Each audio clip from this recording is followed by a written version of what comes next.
오늘은 우리나라에 구세군이 들어온 지 110년이 되는 날입니다. 한국 구세군이 개전 110주년을 기념해 통일선교 심포지엄을 열고 선교의 마음을 다시 일깨워 북한 선교 역량을 강화하기로 다짐했습니다. 최경배 기자가 전합니다. 한국 구세군이 창립 110주년을 기념해 통일선교 심포지엄을 열었습니다. 개화기에서부터 일제강점기, 한국전쟁, 한강의 기적 등 지난 110년 동안 민족의 역사와 함께해온 한국 구세군이 남북 평화와 통일에 대한 기대감이 높아진 시대 변화에 따라 북한 선교 역량을 강화하기로 한 것입니다.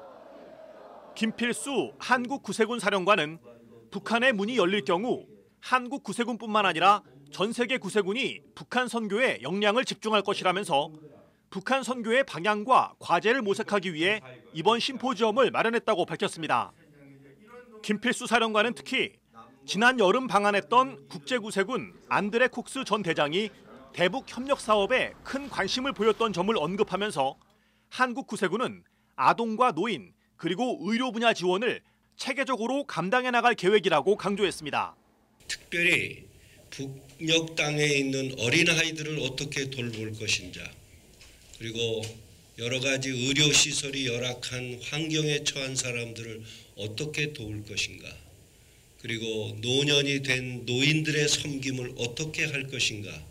한국 구세군은 이 세 가지 분야에 대해서 깊은 관심을 가지고 한국 구세군은 1997년 서대문에 탈북자 시설을 개관함으로써 북한 선교를 향한 첫걸음을 시작했으며 2007년 통일부로부터 대북 지원 민간단체 NGO로 지정돼 인도주의적 지원 사업과 남포시 와우도 병원 현대화 사업, 구빈리 협동농장 현대화 사업, 평화의 밤나무 식재 사업 등 다양한 활동을 펼쳐왔습니다.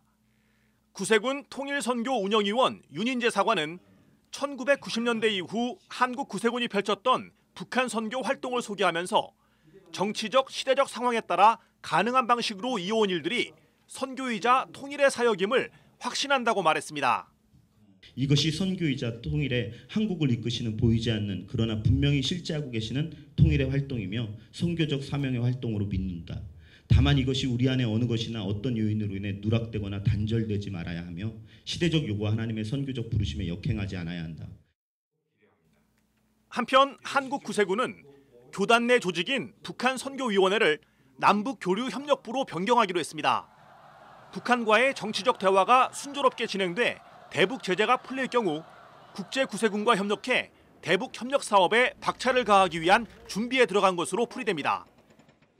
CBS 뉴스 최경배입니다.